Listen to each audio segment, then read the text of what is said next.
Today on episode 864 of the School of Podcasting, I am back from Podfest, and you, because you're special, you know that, right? You're going to get the extended dance version of my presentation called 6 Reasons Why Your Show Isn't Growing. And I came across it. I saw it in the wild, and I was like, there it is. The textbook.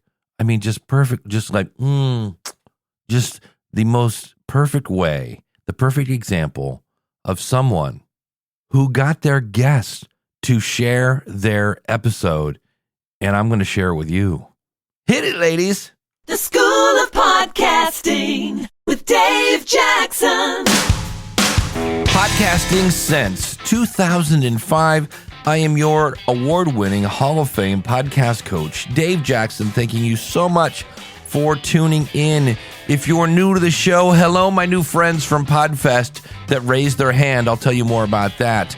This is where we go over things like planning your podcast, launching, growing, monetizing your podcast, all things podcasting right here at theschoolofpodcasting.com. If you want to sign up, it's super easy. If you use the link schoolofpodcasting.com/listener, that's schoolofpodcasting.com/listener, that'll automatically put in a coupon code listener, and you'll save on either a monthly or yearly subscription. And if you're a little nervous about that, hey, it's got a 30-day money-back guarantee. So there I was at Podfest, and here's the thing that was really different about this year. There were a lot, and I mean a lot, of new faces. I've been doing this, like I said, for a while, and usually I can walk in a room and I know like half the room. And the big after party thing, the last night, the big blowout, I walked in, I was like, wow, I know like 15 people in a room of 100. I'm like, that's not normal for me. And so I went out and just met tons and tons of people, had all sorts of great fun. But here's the thing. I found the hosts of a show called The Accidental Swingers.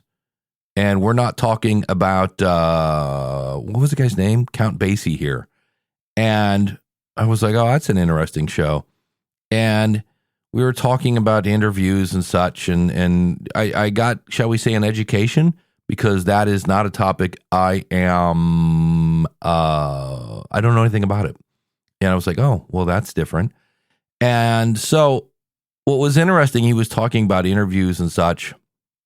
And he said, there was this one person, though, because a typical interview for them is like, hey, why aren't you jealous and disease and all the same old. It's like when I get interviewed, and I'm not complaining. I love to be interviewed, but I've been asked a million times, what was it like to podcast in 2005? And so their version of that is, how do you swing without being jealous? And then they explained how there was one guy, one show that interviewed them and said, how did you two meet? And really got in to understand who they are instead of what they do.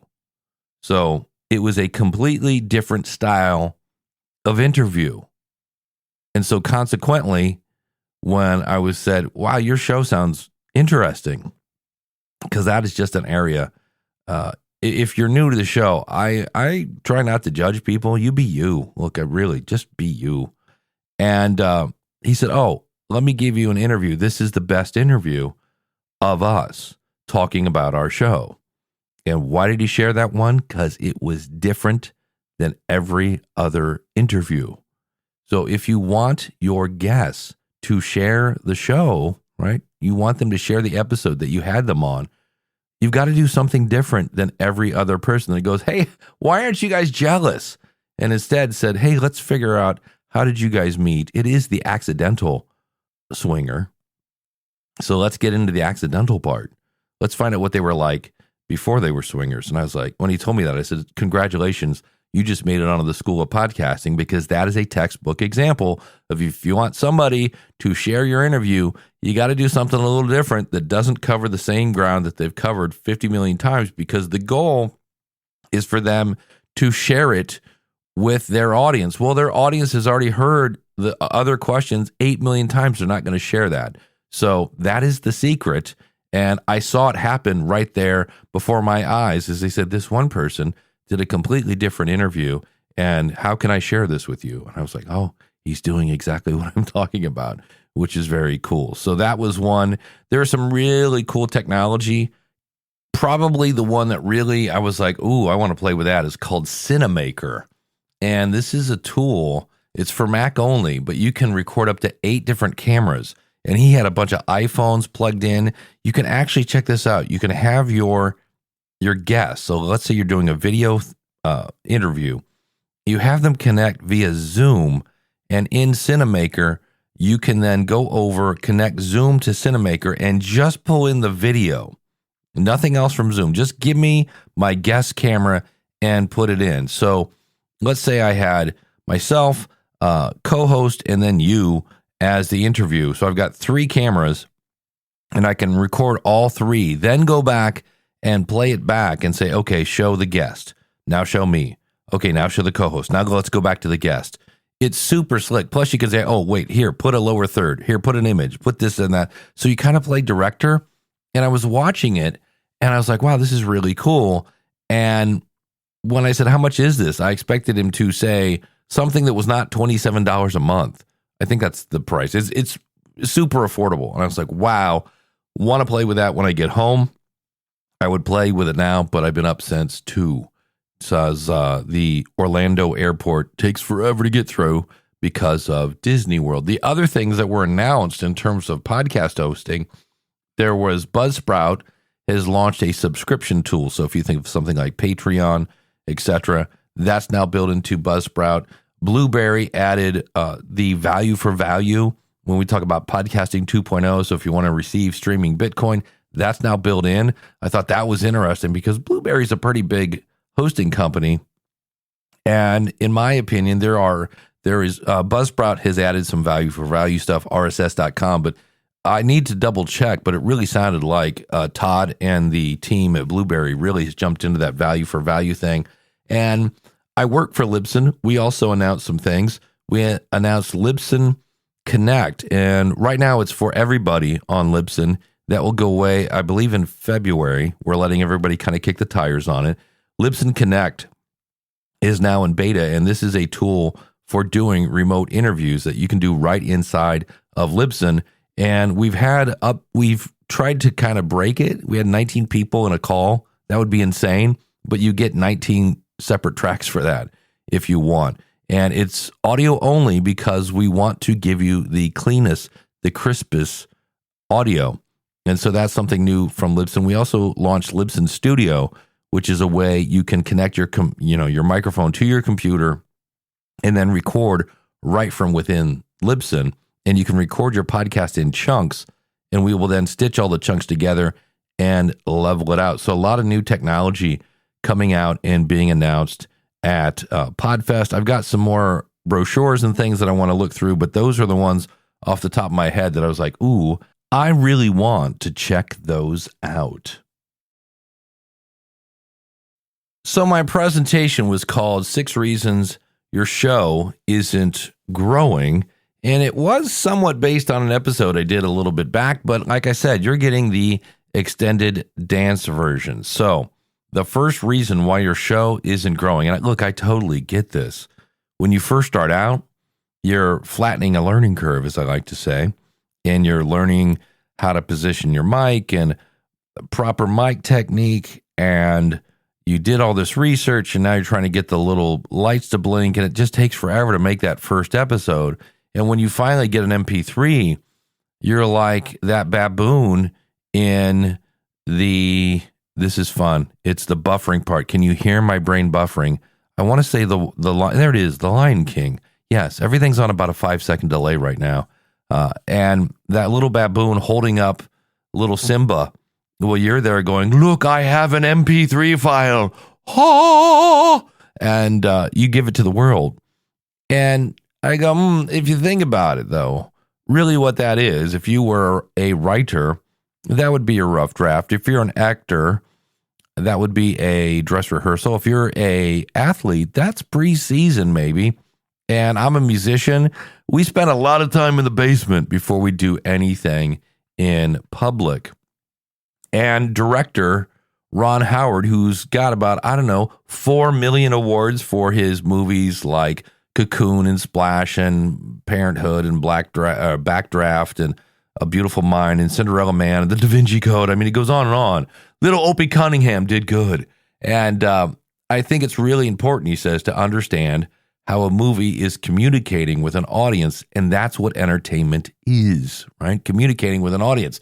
It's something communicated to you and you enjoy it. So why am I talking about Ron Howard? Because he doesn't, look, he's made 8 gazillion movies, and yet he still does a focus group because he knows when people are supposed to laugh or cry or whatever. And if they're not laughing at the right spot, he's like, yeah, time to go in and do some editing. So keep that in mind, that before you send it to the world, you need to get it in front of a focus group. And a great failure of this is A Tale of Two Movies, the first one being The Lone Ranger, and this featured Johnny Depp at the height of his, Pirates of the Caribbean thing.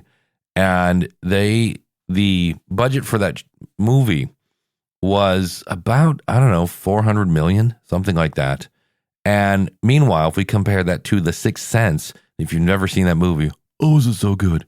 65 million to do that movie. Well, the Lone Ranger made a whopping $261 million at the box office. And what they did is when it first came out, it didn't do that good. And they had the Happy Meal, they had the action figures, they had the posters, they had everything. And there was a problem. That movie wasn't any good. And I can say that because I saw that movie. We were all big into the Pirates of the Caribbean movies. We loved Johnny Depp.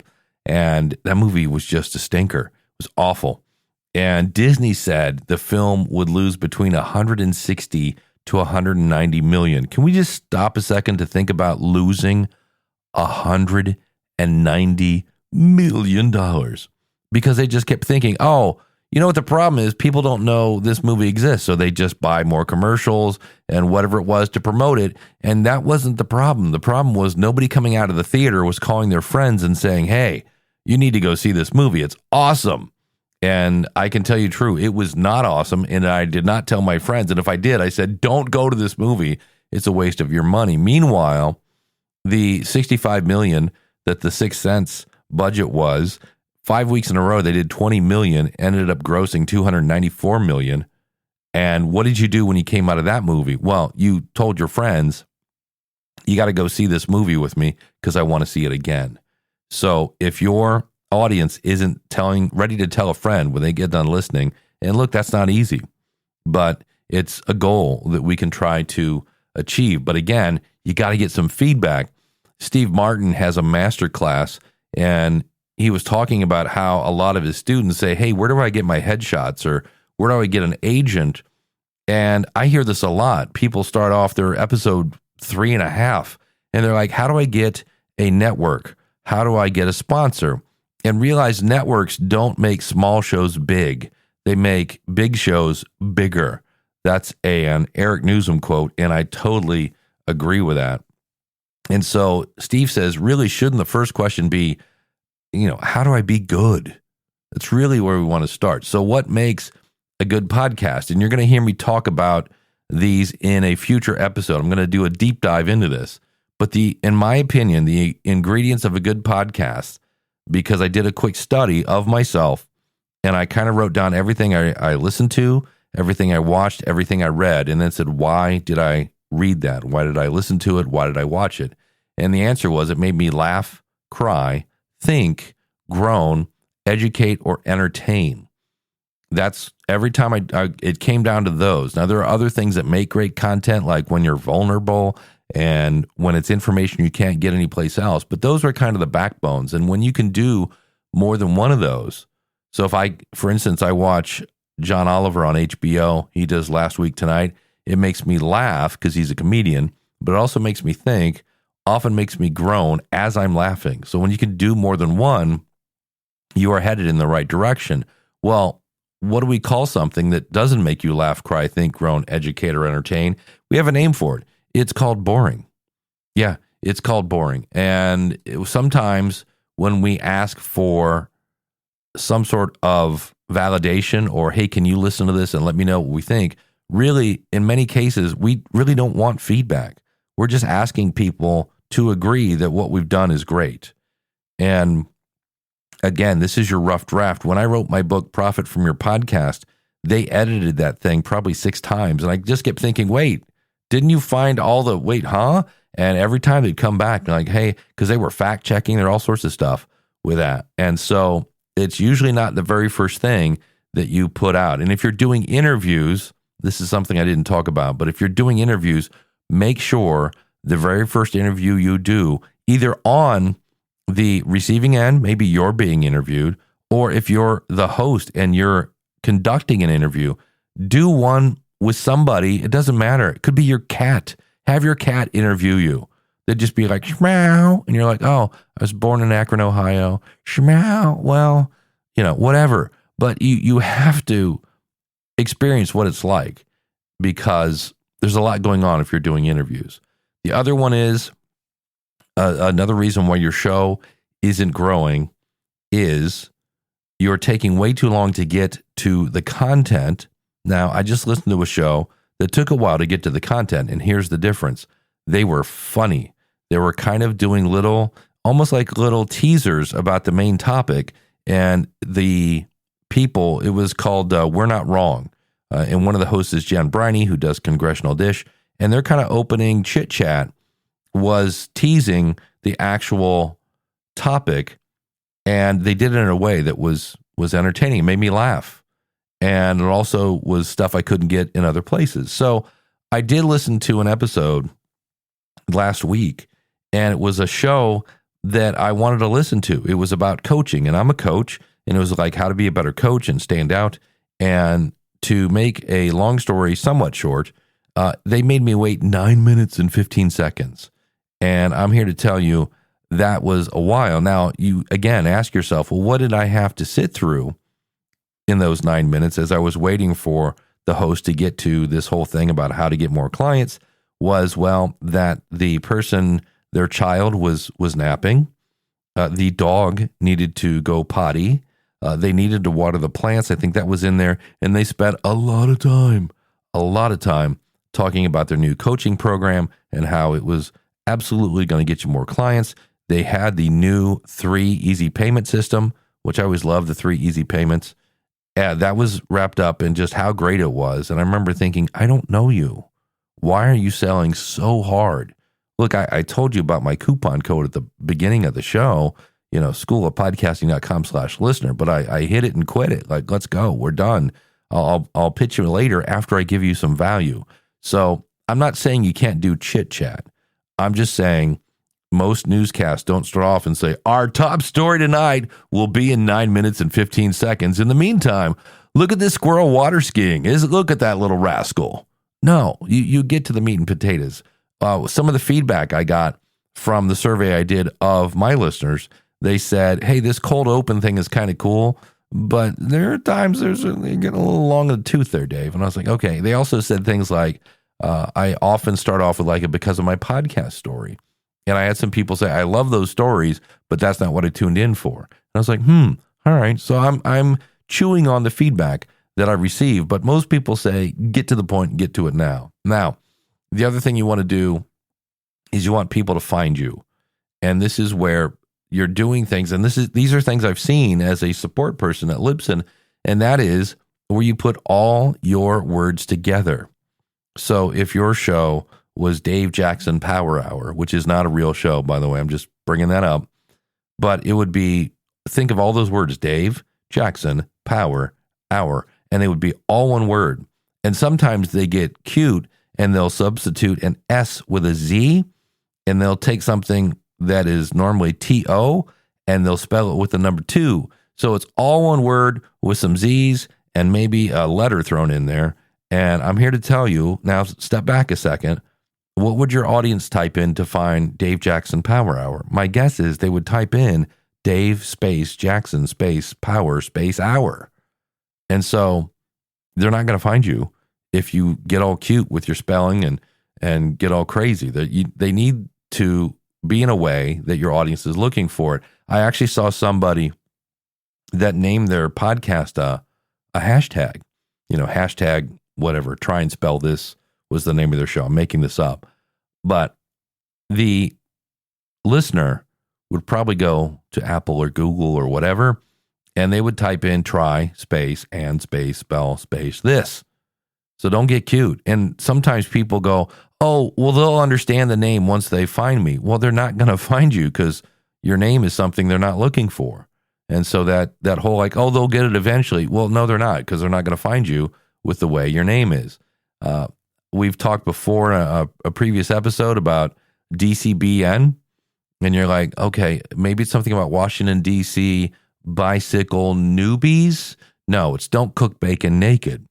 And here again, the word bacon, you're going to get downloads just because you have the word bacon in your name. Who doesn't love bacon? So don't be cute, right? Your audience is going to search for don't cook bacon naked because they don't know what DCBN stands for. And the one that always makes me scratch my head, you have all these places, Apple, Spotify, Google, Amazon, /Audible, iHeart, JioSaavn, Reso, TuneIn, Ghana, Boomplay, Samsung, Player.fm, Deezer, Audacity, Pandora, Boomplay, and Stitcher. These are all places you can list your show. And these are places that have people who love audio stuff. And yet, when people start a podcast, they're like, I guess I'll go Apple and maybe Spotify. I'm like, what about the other 12 or 13 or whatever's here? And I always use the analogy of kids that at Halloween, right? They don't look at the street and they see all the lights on every single house. And that means there's candy. You don't see some kid who wants candy going, I might do that house, but nah, gonna skip that one. No, they don't skip anybody. They give me some candy. And we're going, give me some downloads. So be everywhere. It takes like 5-10 minutes, depending on who your media host is. If you're using Anchor, it's going to take a little longer, but you get what you pay for. You also want people to click. And so please don't do your artwork with crayon. That's not going to make people click. And in my presentation, I showed a actual piece of artwork that I made for my show, the Podcast Rodeo Show. Speaking of bad names, that's a bad one. That's why I now have a tagline about podcast first impressions and reviews, something of that nature. And I had Mark over at podcastbranding.co make one, and Mark knows how much I hate the Blue Yeti. Not that it's a bad mic, but because 99.9% of the people that use it wrong, and you end up sounding like you're in a cave. So he has this picture of like somebody is lassoed, hence the rodeo thing, a podcast rodeo show, and I'm dragging it off the artwork, much like the Gong Show kind of thing. So it really, really fit well. And remember, they see you before they hear you. So you want that artwork, you want the name of your show to grab their attention. And I've had people say that they did a search for, podcast about podcasting. And the reason they clicked my show and eventually became a member of the School of Podcasting was because my artwork, again, done by Mark at podcastbranding.co, was done by Mark, and it looked professional.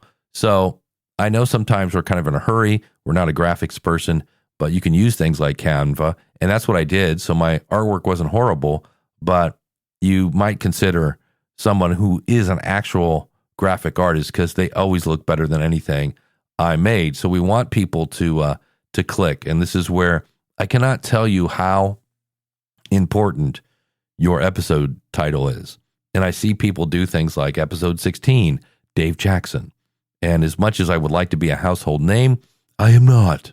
And so if you rename that title, Dave Jackson helps you grow your podcast, then people, especially if this is a podcast about podcasting, are going to click on that because it shows how they're going to benefit. And nobody is Googling, hey, they're at the keyboard, let's see, episode 16, search. They're not looking for that.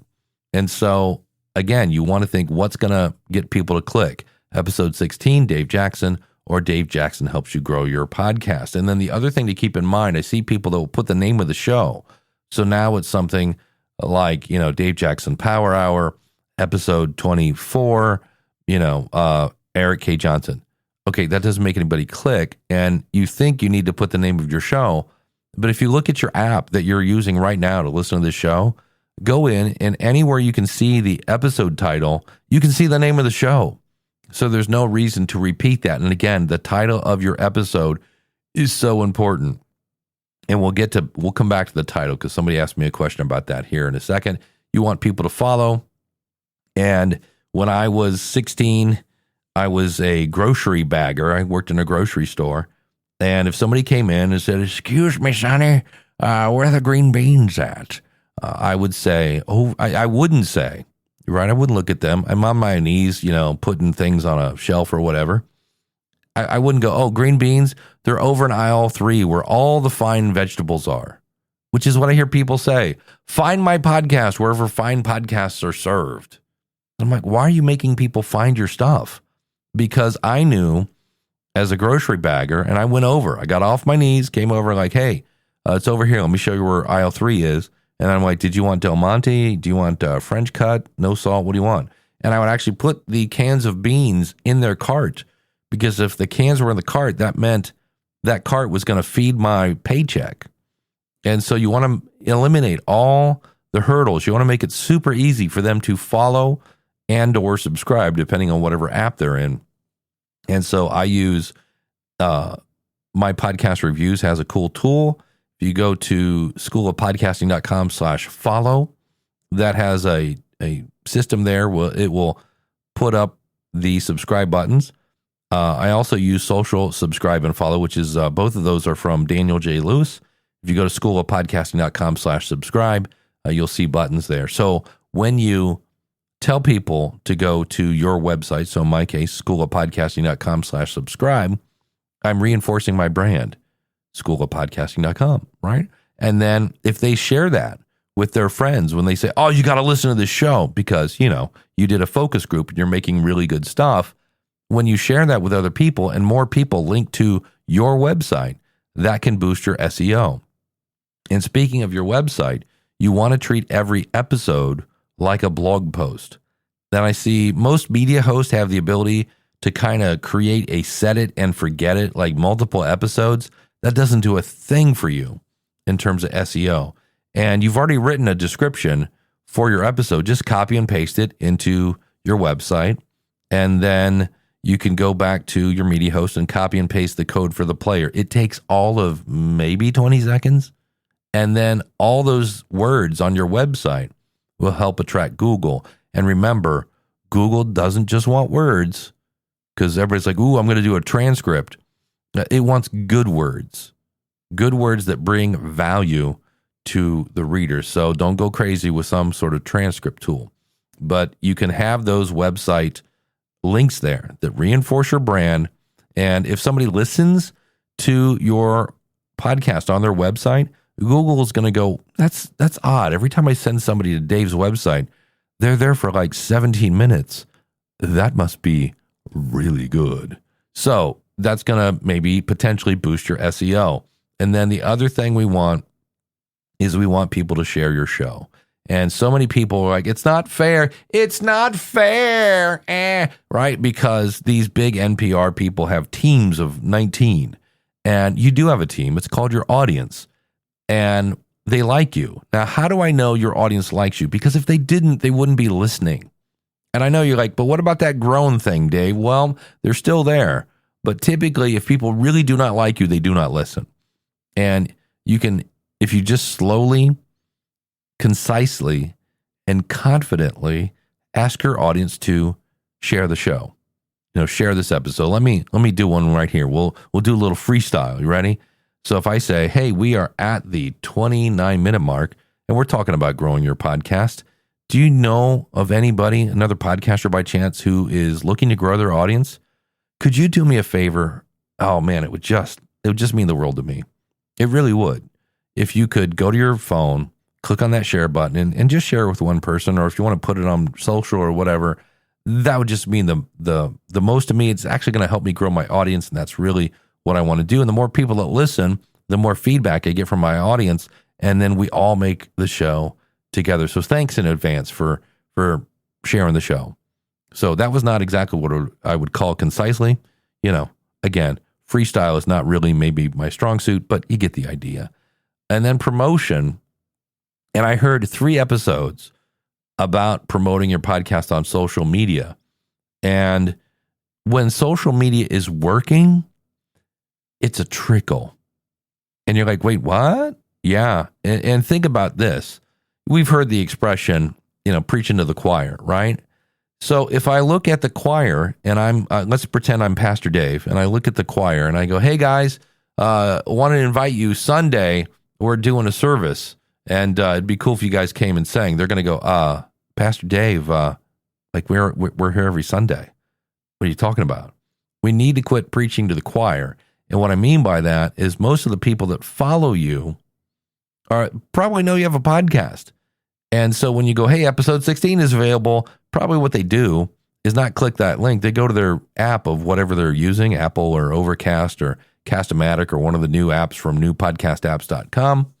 They go to that to listen to it because that's where they consume their podcast. And that's if you've done, again, a really good, enticing little nugget. And that's the thing I want to talk about. When you promote yourself on social, we kind of assume that our followers know that we have a podcast. So don't talk to them.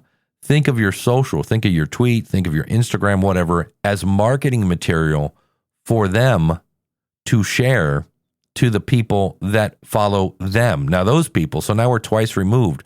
Those people, the followers of your follower, may not know you have a show.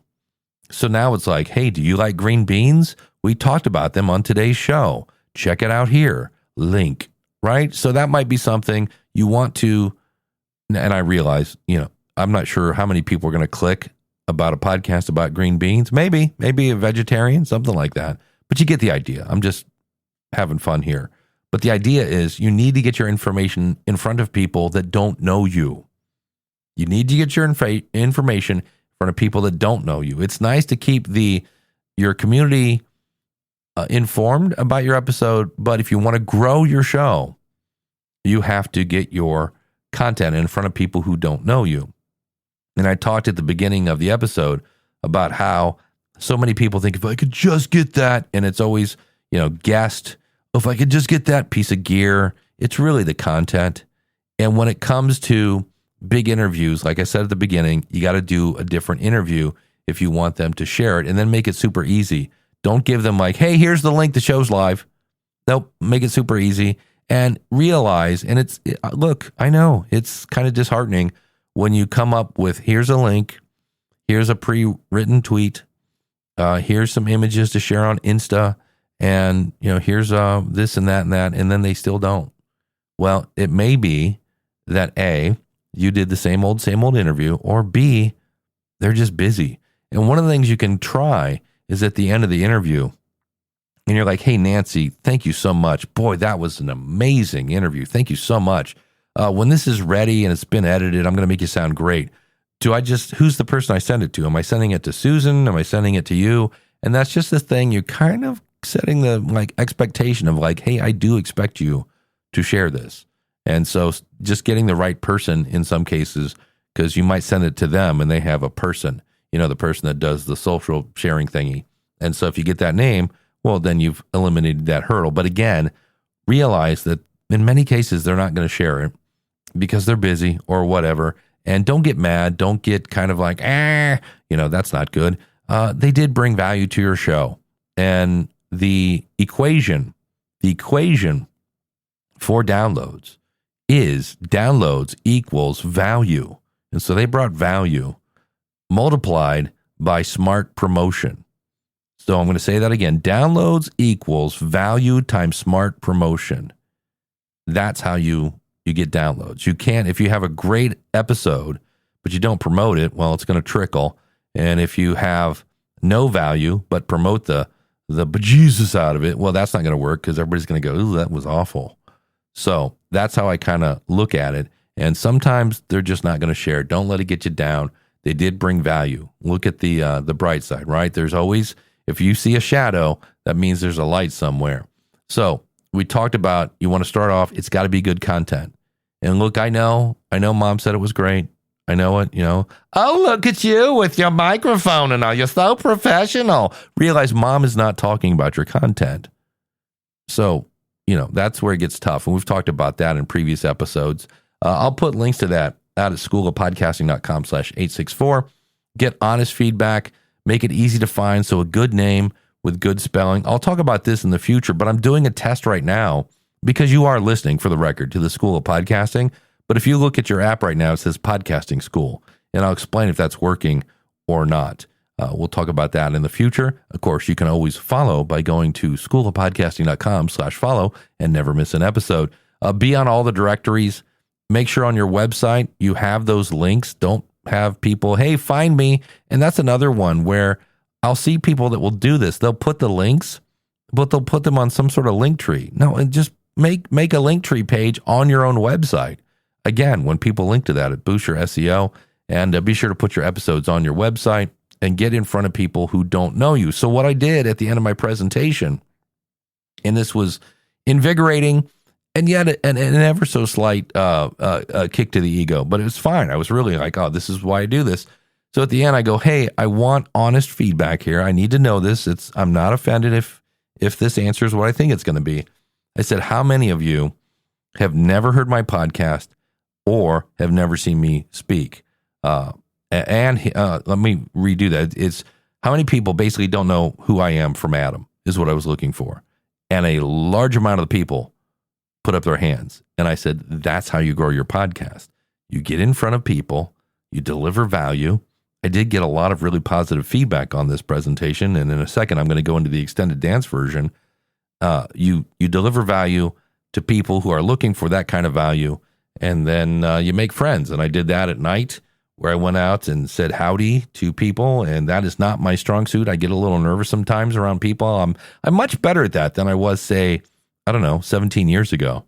But that definitely worked. And then again, avoid doing the same interview.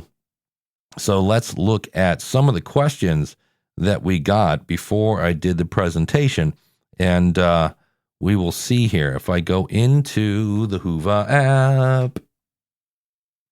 So here is one that says, if consistent and persistent in producing shows, what else is needed to grow your audience? And this is where, look, I'm a big fan. I always say be consistent. It helps you become part of somebody's routine. However, like right now, I'm doing this because I haven't missed a Monday in 17 years. And so I did this and I was like, I need some good content.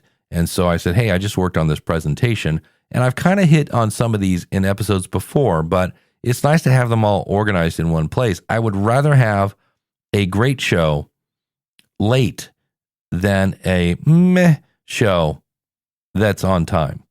So yes, being consistent is important, but it's more important to have such content that's so good that your listeners go, oh man, I can't wait to share this with Cheryl. Another question.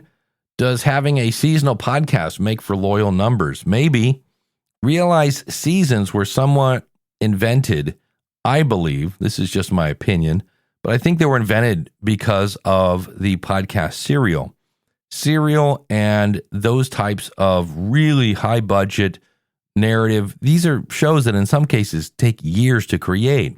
And so consequently, when they get done with their final episode, they need a break, because they're still working on the next one, et cetera, et cetera. So my advice is, look, if you need a break, take a break, announce it. Hey, I'm going to go on a hiatus. I'll be back on this date, and then come back on that date. My biggest worry about seasons, it's not like your audience is going to get in the car, they're going to drive to work, and they're like, oh, I can't wait to Susan. My favorite podcast from Susie is here, except she's taking a break. And they're like, oh, well, I guess I'll just sit here in silence in my car as I drive to work.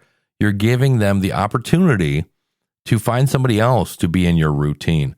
So I'm not a huge fan of seasons, unless, again, due to the way that your life is. We all have different work-life balance. If you need a break every now and then by all means, take one. Just make it organized, make it announced. So, but in the end, I don't think somebody's going to go, ooh, this podcast has seasons, I must listen to it. I don't think it's going to hurt. I don't think it's going to make it any better, but it could hurt if you take these large breaks in between seasons. Does growth depend on the platform? Absolutely not. Now, some platforms, so let's talk Google, Buzzsprout, Captivate, Blueberry. Those are like the top ones in my book. And let's look at it like a Corvette. If I take a Corvette and I go to Arizona and I go out to the airport and I drive it as fast as I can on the flat runway, it's going to go, let's say 195 miles an hour, right? Then I take that same red Corvette and I go to an airport in Maine. And again, flat runway, it's going to go 195 miles an hour. That's the car. And so when you take your content, that's the Corvette, and put it on one platform and then move to another platform, it's still the same content. Again, downloads equals value times smart distribution. Now, what's the difference between Libsyn and Buzzsprout and Captivate and Blueberry is the interface and different feature sets. Some do this, some do that. Well, do you need that? No, but I would like this. Well, then go with that host. I have a course that needs updated right now, thanks to everybody updating their stuff, on where you can kind of do a quick summary and look at Libsyn, Buzzsprout, Captivate, and Blueberry. I'll put a link to that in the show notes. So if you're trying to decide, that'll help. And that is free, by the way. Could it be, or could it ever be the most painful that people just don't like it? Absolutely. There's a really talented guitar player named Steve Vai, and I totally admire that this man is really, really talented. I just don't like his style. And so some people may not like you. I know people that I tend to kind of joke around a bit, and there's some people like, man, that guy's kind of goofy. And they'll go listen to my buddy Daniel J. Lewis, who is very much at times just the facts. And other people will tell Daniel, man, like, lighten up. Well, they'll come over and listen to me. So you be you, and the people that like you can like you, and the people that don't. But if you're just horrible, like if you offend most people, right? You know that one scene in Dumber and Dumber, he goes, you know, the most annoying sound is, and he just goes, ah. Like if you just did a podcast that was like 20 minutes of, I don't think that anybody would tune in. So, but again, the key here is, who is my audience? What do they want? Give it to them, and then ask them how it was. Is a specific theme best, or have variety of topics? And that's a great question, because there are people that just do a variety show, and it's your show. You can do whatever you want. My question is, do you watch all the shows on Netflix, like all of them? Because there's a variety there. And the answer probably is, well, no, I don't want to watch that. And so if your topics are around a theme, so if maybe this, and I'm not going to do this, but let's say on Mondays, I talked about gear, and on Tuesdays, I reviewed a podcast. And then on Wednesday, I did something about growth. And then on Thursday, I did something on monetization. And then on Friday, I did a Q&A. Now, that's all about podcasting. But when I do a show, one's about podcasting, one is about raising piranhas, and the next one's about NASCAR, and the fourth one's about whatever, menopause. No, that's not going to work. So, but for me, what's the one you're most passionate about? And this is, again, goes back to the whole, do a test run and get some feedback from people. Because the beautiful thing about podcasting is you can do whatever you want. But if you want it to grow, most people try to hang around a central theme. Let's just take music. If I say I do a podcast about blues, that could be Delta, which for me, I can't stand. I tip my hat to the people that kicked off the whole genre. But these old guys from 1922 that sounds like somebody's frying bacon underwater, and they're like, oh, my baby left me, and the guitar's out of tune. I can't take it. But if you give me some Chicago blues or some Texas blues, electric blues, I'm all in. But you throw me some Delta and I'm out. I'm like, I'm subscribing right now. So that's kind of the thing. But whereas if you just give me Chicago, I'm in. And that's where you sometimes end up with a smaller audience, but they're super loyal because you just keep giving them the thing you want. Are there typical plateau points you notice podcasters tend to experience? For example, 100 downloads per episode, 500 downloads per episode, 1,000 downloads. Not really, but here's what happens. You get to your 100 downloads per episode quicker because, well, it's 100. But to get from 100 downloads to 500, it's going to take 5 times as long if you're growing at the same speed. So this is where, for me, and again, I work for Libsyn, but I was a very happy customer, still am. for 10 years before I joined them. I love the fact that they have a 7-day stat, 7, 30, and 90. So I can easily see my last episode, this episode, that episode, and I can see how many downloads did I get in the first 7 days. Now, that doesn't, exactly mean that's your subscribers, but that's probably who it is. These are the people that really like your show. And I can just go in and say, how many downloads did I get after 7 days for this episode? Oh, good. And this one is more. And that's one of the things I mentioned at the end of Podfest. They do this gratitude ceremony. And I kind of got up and just said I was really inspired by seeing all the new faces, because some of the people that I started podcasting with who have been around for a decade or so, they did things like, I don't know, get married and have kids and all sorts of things. And life has happened. And for whatever reason, they weren't there. So in some cases, I was like, well, where is this person and that person and this person? But on the other hand, there were a ton of brand new people. So podcasting is never going to die. We are, which is kind of a bummer, but there will be people that will be, the new Dave Jackson in whatever, 2070 or something like that. It's going to continue on. You can't cancel a podcast. I know sometimes we worry about what we're going to say, but as long as I have an RSS feed and it's not a walled garden, as long as I got that RSS feed, you can't cancel me. There are people that have been canceled, and one of them is Alex Jones. He's still out there. All you have to do, he's not in Apple, he's not in Spotify, he's not in Google, but if you know how to copy and paste, you can listen to his show. That's the beauty of podcasting. There's also no, FC, or what is it? Yeah, FCC. Now, if you are charging for guests, keep in mind, since we're talking government, if you're charging guests or if you're doing something and you're getting paid for it, you need to disclose that. That's called the FTC. So keep that in mind, because I found that some people didn't know that. But that's what I gave. And part of that, just to give you some insights, if you go, hey, Dave, I think you talked about some of that in previous episodes. Yes, and I got good feedback. And so I was testing some of that content, because there's nothing more stronger than when you can tell me what the eye color of your audience is. And so I really wanted to resonate. And it was funny. I got done with my presentation. I answered questions for probably another 25 minutes in the hallway. And then I walked back to the Libsyn booth, and the people at Libsyn like, how did it go? And I was like, I want to write again. I want to write again. Can we do it again, Mom? Because it was just so much fun to have. As a teacher, my background's in teaching. And when you have willing and eager students, you're like, oh, this is peanut butter and jelly with a little ice cream on top, I think maybe. It was just so much fun and so good. So thanks to everyone who came to the event. And I'm now checking all my Facebook friends and LinkedIn, because I know I keep getting notified that people are reaching out. So I appreciate that.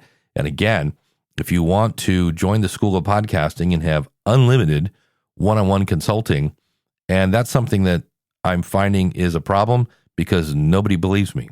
I'm like, yeah, it's unlimited one-on-one consulting. Just schedule it and let's make it happen. They're like, okay, but what's the catch? And I'm like, there's no catch. The catch is I love helping podcasters.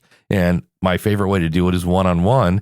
And we can do that live, or we can use, I have an app called Volley that I do for what I call coaching without calendars.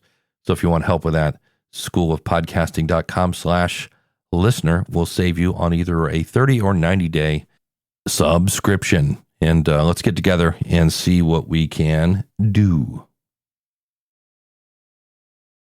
And if you're like, hey, Dave, it's the last episode of the month, what happened to the question of the month? Well, I was at Podfest, and the question of the month episodes take a large amount of time to put together. And being that I've been up since 2 a.m, I am a little beat. And I'm hoping this isn't what I think it is, but I definitely feel like I picked up a bug on the way home. I'm not feeling exactly well. And so I will put that together, and we will have that next week. I got a bunch of things coming on. I'm still working on the episode. I think it's almost done, about using an email list with your show, because I actually have some interesting things that have happened to me. I switched providers, and my email list is growing much faster than it used to be. So we'll be talking about that in the future.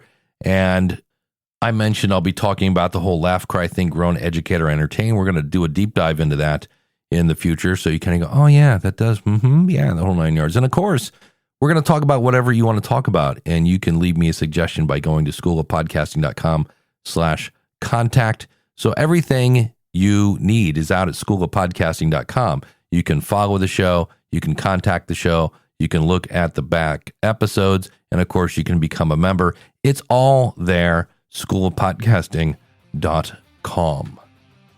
Until next week, take care.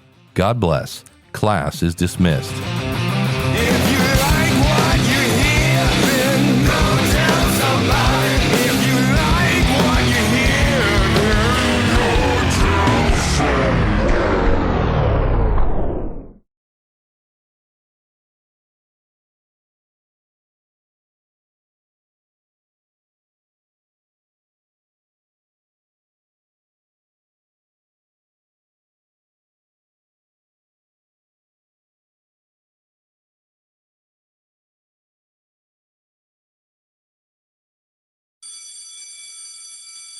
I have. Oh, it's so good. That's not the sound I wanted. I'm so tired. I just want to go to bed. Mommy. The next question, does having a seasonal podcast make for lower numbers? Maybe. I realized numbers. And wow, did you hear that? Total Peter Brady. Numbers? Nobody likes a Charlie in the box.